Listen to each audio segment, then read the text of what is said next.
आज तक के इतिहास में कई ऐसी पेंटिंग बनी जिनकी कीमत लाखों और करोड़ों में तय की गई, पर उन पेंटिंग्स में एक पेंटिंग ऐसी भी है जिसने कई लोगों का दिल जीता और आज तक के इतिहास की सबसे पॉपुलर और मोस्ट मिस्टीरियस पेंटिंग के टाइटल को अपने नाम किया। जी हाँ, वो पेंटिंग है द मोनालिसा, जिसकी एस्टिमेटेड प्राइस आज के डेट में लगभग 72 बिलियन इंडियन रुपीस के बराबर है। क्यों है ये पेंटिंग इतनी खास और ये पेंटिंग है किसकी? कौन थी मोनालिसा, जिसकी स्माइल और उसकी आंखों की खासियत जानकर आप दंग रह जाएंगे, जो आज भी लोगों के अट्रैक्शन का कारण है। और इस मास्टरपीस को रिस्टोर और प्रिजर्व करने में कितना खर्च होता है। ये पेंटिंग किस मटेरियल से बनी है कि आज भी इतनी फ्रेश लगती है। इसके फ्रेम में ऐसी क्या खासियत है जो इस पेंटिंग को खराब होने से बचाती है, और ऐसी क्या वजह है कि हाई लेवल सिक्योरिटी के बावजूद इस पेंटिंग पे अक्सर अटैक्स होते रहते हैं। आज हम इन सभी क्वेश्चंस के आंसर्स और भी बहुत कुछ एक्सप्लोर करेंगे इस वीडियो में। तो चलिए जानते हैं इस मास्टरपीस के बारे में कुछ amazing fact. World famous painting, the Mona Lisa.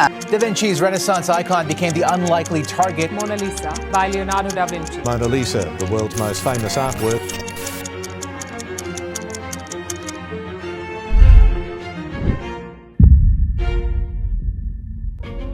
इस पेंटिंग को 1503 से 1519 के बीच लियोनार्डो डा विंची ने बनाया था। लियोनार्डो को पॉलीमैथ कहा जाता है क्योंकि उन्होंने पेंटिंग, स्कल्पचर, साइंस, इंजीनियरिंग और एनाटॉमी में ब्रिलियंट काम किया। उन्होंने दुनिया को कई मास्टरपीसेस दिए, जिनमें से एक है द मोनालिसा। वैसे तो इस पेंटिंग की पॉपुलैरिटी के पीछे कई कारण हैं जो हम इस वीडियो में जानेंगे, पर सबसे पहला और पॉपुलैरिटी का सबसे बड़ा राज उसकी अनोखी स्माइल और आंखें हैं। जब आप इस पेंटिंग को देखते हैं तो ऐसा लगता है जैसे मोनालिसा की आंखें हर एंगल से आपको देख रही हैं। ये एक इल्यूजन है जो लियोनार्डो डा विंची की ब्रिलियंट टेक्निक का नतीजा है। डा विंची ने इस पेंटिंग पर काम करते वक्त लाइट और शेडो का ऐसा इस्तेमाल किया जो इसे लाइफ लाइक और डायनेमिक बनाती है। इस टेक्निक को स्फुमाटो कहते हैं, जिसमें एजेस और कॉन्टर्स को सॉफ्टन करके हेजी और रियलिस्टिक इफेक्ट दिया जाता है। इस पेंटिंग को बनाने में लगभग 16 साल लग गए। मोनालिसा की स्माइल भी एक मिस्ट्री है। इस पेंटिंग को अगर डायरेक्ट देखें तो न्यूट्रल या सीधी लगती है, मतलब आपको ऐसा लगता है वो ज्यादा नहीं मुस्कुरा रही है। लेकिन जब आप उसे साइड से या आंख के कॉर्नर से देखते हैं तो ऐसा लगता है जैसे वो मुस्कुरा रही है। ये ऑप्टिकल इल्यूजन इस पेंटिंग की मिस्ट्री और चार्म को और भी बढ़ा देता है। इस पेंटिंग की वजह से एक इमोशनल कनेक्शन बन जाता है जो किसी और आर्टवर्क में दिखाई नहीं देता। इसके हर एक्सप्रेशन और फीचर को देखकर व्यूअर्स फैसिनेटेड होते हैं, और यही मोनालिसा को इतना यूनिक और आइकॉनिक बनाता है। ये जानने के बाद सवाल आता है कि इस पेंटिंग में दिखाई गई ये लेडी आखिर थी कौन और क्यों इतनी मेहनत की गई इस पेंटिंग के पीछे। सबसे वाइडली एक्सेप्टेड थ्योरी इस लेडी के आइडेंटिफिकेशन के पीछे ये है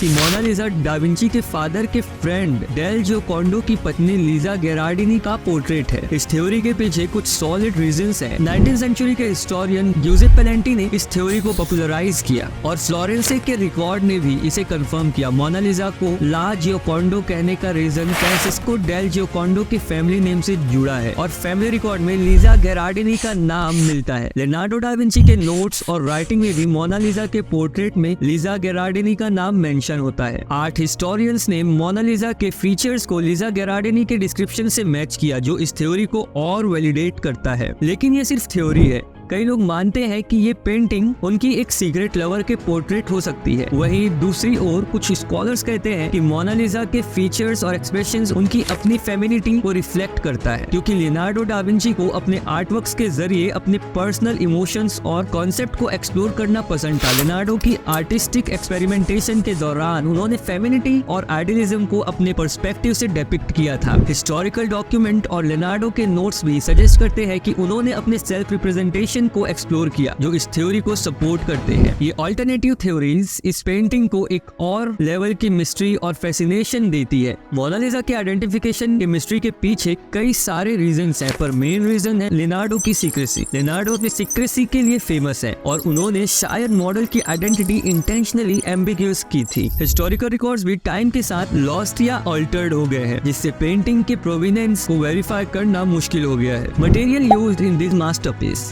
मोनालिसा की हमेशा फ्रेश और वाइब्रेंट अपीयरेंस का सीक्रेट उसके मटेरियल्स और टेक्निक में छुपा है। लियोनार्डो डा विंची ने इस पेंटिंग के लिए ऑयल पेंट का यूज किया, जो उस समय एक इनोवेटिव और एक नया मेथड था। ऑयल पेंट्स की खासियत ये है कि ये टाइम के साथ ग्रेजुअली ऑक्सीडाइज होते हैं, जो कलर्स को रिच और फ्रेश बनाए रखते हैं। इस पेंटिंग को एक high quality popular would panel पर बनाया गया था, जो पेंटिंग को स्टेबिलिटी और ड्यूरेबिलिटी प्रोवाइड करता है। ये कॉम्बिनेशन मोनालिसा को एक टाइमलेस मास्टरपीस बनाता है, जिसमें हर डिटेल और डेप्थ परफेक्टली प्रिजर्व्ड है। Restoration and preservation. इस पेंटिंग का प्रिजर्वेशन एक फैसिनेटिंग प्रोसेस है। पेरिस के लोवर म्यूजियम में पेंटिंग के रिस्टोरेशन और कंजर्वेशन पर हर साल लाखों यूरोस खर्च कर दिए जाते हैं। मोनालिसा को एक स्पेशल क्लाइमेट कंट्रोल्ड केस में रखा गया है, जो टेम्परेचर और ह्यूमिडिटी को परफेक्टली मेंटेन करता है, ताकि पेंटिंग की कंडीशन बिल्कुल स्टेबल रहे। अगर ये क्लाइमेट कंट्रोल ना हो तो एनवायरमेंटल फैक्टर्स से डैमेज होने के कारण इसके कलर्स फेड हो जाएंगे, जिससे आर्ट वर्क डिग्रेड हो सकता है। इसके अलावा पेंटिंग को बुलेट प्रूफ ग्लास के केस में रखा गया है, जो डस्ट, पॉल्यूटेंट्स और पोटेंशियल डैमेज से प्रोटेक्ट करता है। प्रिसाइज लाइटिंग सिस्टम भी यूज किया जाता है, जो पेंटिंग को आइडियल लाइट कंडीशन में रखता है और एक्सेसिव लाइट से बचाता है, जो आर्ट वर्क के पिगमेंट को डैमेज कर सकता है। ये सारे मेजर्स इंश्योर करते हैं कि मोनालिसा हमेशा सेफ और प्रोटेक्टेड रहे, ताकि ये टाइमलेस मास्टरपीस आने वाले जनरेशन के लिए भी वही ब्रिलियंस बनाए रखे। Security and protection.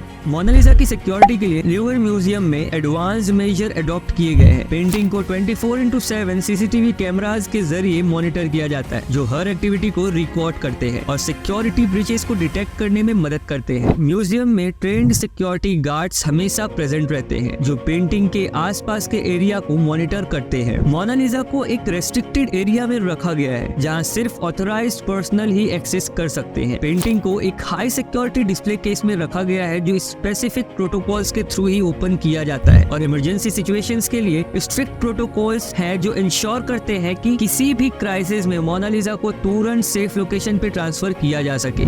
इतनी सिक्योरिटी के पीछे का कारण 1911 में हुई इस पेंटिंग की चोरी। जी हाँ, आपने सही सुना, 1911 में इस पेंटिंग को लूवर म्यूजियम से किसी ने चुरा लिया था। ये चोरी काफी सेंसेशनल थी, जिसने मोनालिसा की सिक्योरिटी को एक मेजर कंसर्न बना दिया था, जिसके कारण मोनालिसा की सिक्योरिटी और प्रिजर्वेशन के लिए कॉम्प्रिहेंसिव मेजर्स इंप्लीमेंट किए गए हैं। इसमें improve security system, climate control और एडवांस डिस्प्ले केस शामिल है। टाइम के साथ म्यूजियम ने सिक्योरिटी और प्रिजर्वेशन मेजर्स को भी और एनहांस किया है, पर उसके बावजूद आज भी इस पेंटिंग पे कई बार अटैक हुए हैं, जिसका कारण है कि ये दुनिया की सबसे फेमस पेंटिंग है, इसलिए वो हाई प्रोफाइल टारगेट बन गई है। रिसेंट अटैक्स का एक रीजन उसकी अनपैरेलल्ड फेम है, जो कुछ लोगों को हेडलाइन बनने के लिए इंस्पायर करती है। कुछ इंसिडेंट्स एनवायरमेंटल और पॉलिटिकल प्रोटेस्ट का हिस्सा थे, जहां एक्टिविस्ट ने पेंटिंग को टारगेट करके अपना मैसेज देना चाहा। सिक्योरिटी मेजर्स स्ट्रॉन्ग हैं, लेकिन कभी कभी लूपहोल्स भी हो जाते हैं, जो अटैकर्स को अपॉर्चुनिटी प्रोवाइड करते हैं। और हाँ, कुछ लोग इस टाइप के अटैक्स सिर्फ अटेंशन सीकिंग बिहेवियर के लिए भी करते हैं, ताकि मीडिया और पब्लिक का ध्यान अपनी तरफ खींच सके। आखिर मोनालिसा एक ऐसी मास्टरपीस है जो आर्ट लवर्स और हिस्टोरियंस को हमेशा इंट्रिग करती है। इसकी स्माइल, मिस्ट्री और महंगी प्रिजर्वेशन एफर्ट्स इसे हमेशा स्पॉटलाइट में रखे हैं। तो आपको क्या लगता है, कौन सा एस्पेक्ट आपको ज्यादा इंटरेस्टिंग लगा? कमेंट सेक्शन में कमेंट करके जरूर बताना। थैंक्स फॉर वॉचिंग, मिलते हैं हमारे नेक्स्ट वीडियो में।